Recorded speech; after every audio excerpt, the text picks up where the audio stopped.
When you are at work, you are not a slave. You have to complain when there are things that are not right for you.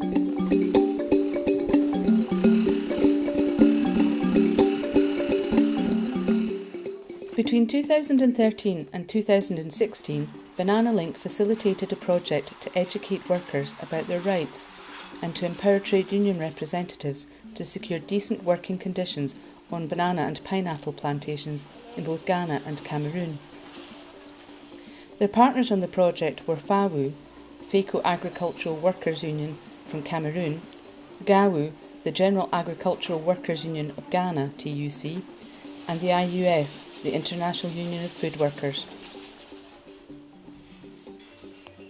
As a result of the training, reps and officials are trained in such a way that consultations of the workers is now very, very, very important, and all our collective agreements have a consultative background.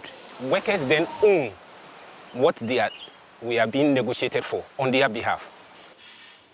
Currently, majority of workers are able to meet their basic household needs, and this they appreciate that it is because of the union negotiations with management.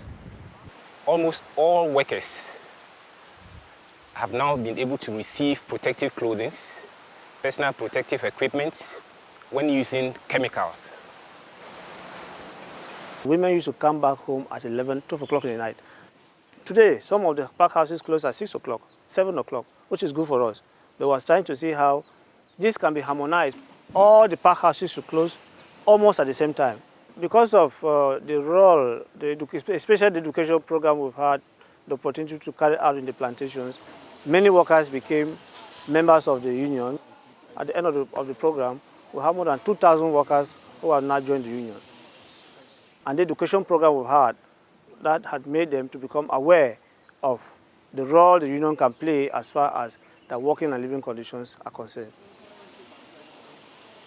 Before the project, the National Secretariat were receiving many problems to be resolved.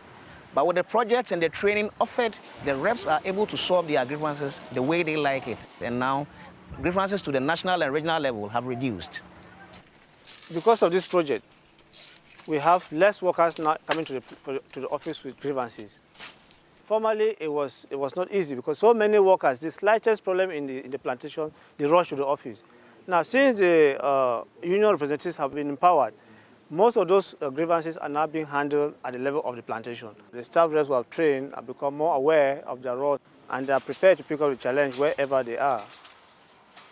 We've been going to the field at Monster to talk to the workers, and this has created an awareness within mostly the female workers, the female staff reps to an extent where before they couldn't handle workers' problems, but at the moment they can now dialogue with their managers and their field assistants, their bosses, and solve workers' problems amicably.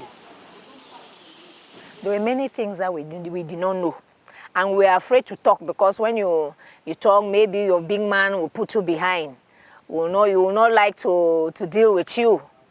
So now, but as the seminars were going up, we had our handbooks, we read over it, and the lectures that they give to us made us to know that when you are at work, you are not a slave. You have to complain when there are things that are not right for you. At first, you are afraid. You cannot talk to your boss concerning a worker. But now, you can talk. Good morning, sir. This worker complained that yesterday he was paid by 5 hours because he went to the hospital and he did not take permission. He said, okay, go and bring me a paper. What happened that we were not paid yesterday? You see, the worker said, I was sick, so I left from the house to the hospital without coming to work because of transport problem. He said, Mami Caro, go and make a report for him. I will make a report and I will sign. We'll pay the person. So the union has really helped us, You know that the banana industry is one where there is extensive usage of chemicals. And most of these workers didn't know exactly the danger in which they were by being exposed to chemicals. Now, through the education program, they are now aware, and there's absolute need to use protective equipment. GAU, as a result of the project, has been able to educate and train workers to have a more preventive approach to safety and health. I was educated, and from there, I knew how to receive problems from workers and how to resolve those problems. For instance, before pregnant women were preparing materials, we see that we no longer send pregnant women there. The chemical that they use to prepare those things are very, very toxic. Can even harm somebody, even in future. Because when we inhale them now, we don't see it. But in future, it will affect us.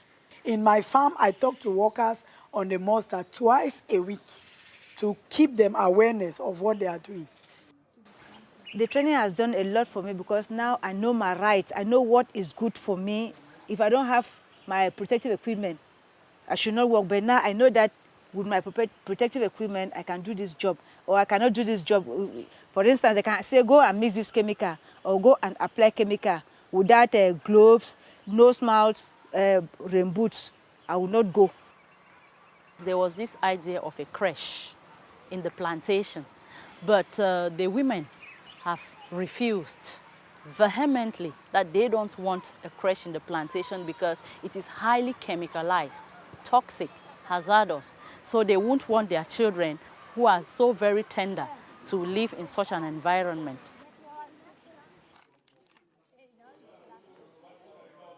Effectively, we've been able to reach many workers in the plantations, over 6,000 of them, to whom I've been talking to regularly. They never had the internal rules and regulations of CDC. And a worker is punished because of those internal rules and regulations. Yet the workers don't know exactly what those articles stand for. So we made an effort to print copies and give to each worker, so that if a worker is being punished for the violation of a certain article, he can go to his own copy and look at what that article is talking about.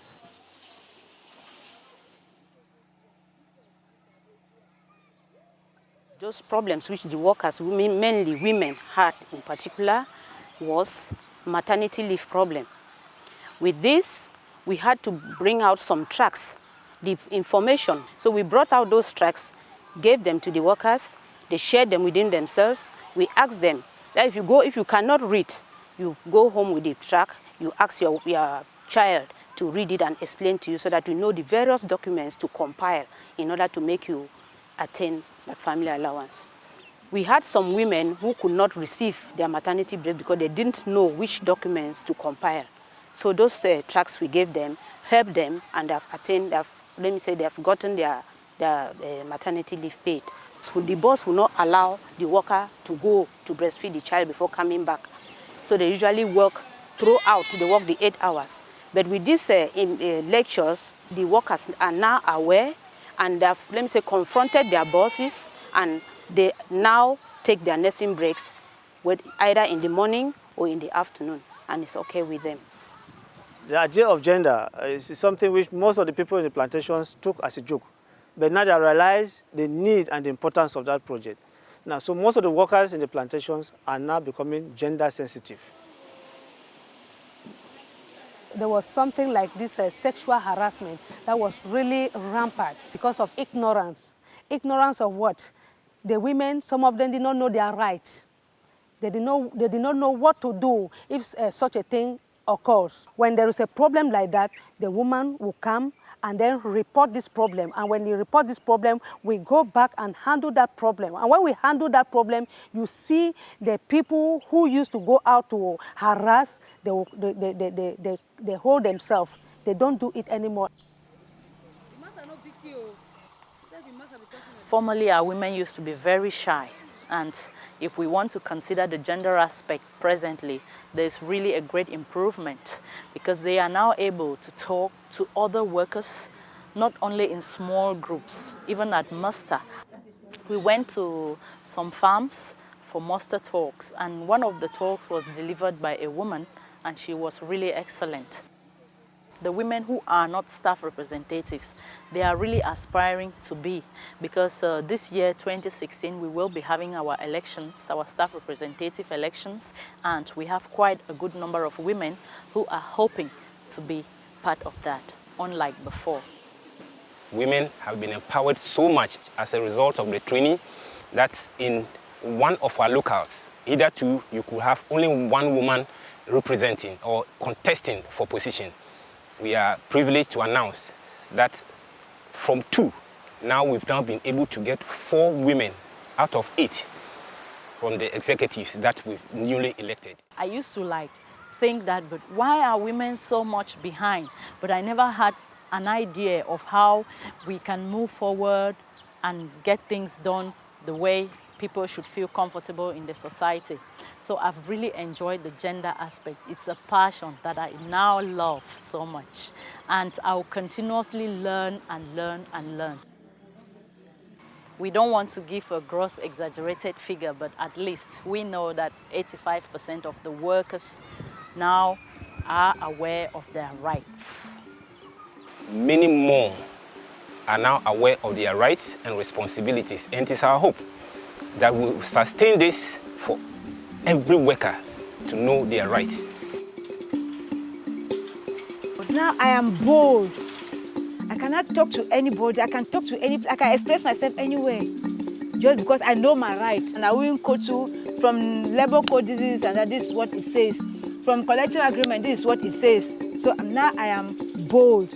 I'm not somebody who talks, let me say, talks so much or could address a crowd. But with this project, with the empowerment and the awareness that we've gotten from this project, now, at least, even now like this, I couldn't, if you came in the past and say, let me talk to you, I wouldn't have been able. But from the project, I've gained a lot. I've been empowered and can now stand, can now address a crowd at muster in the field with workers. We can address them.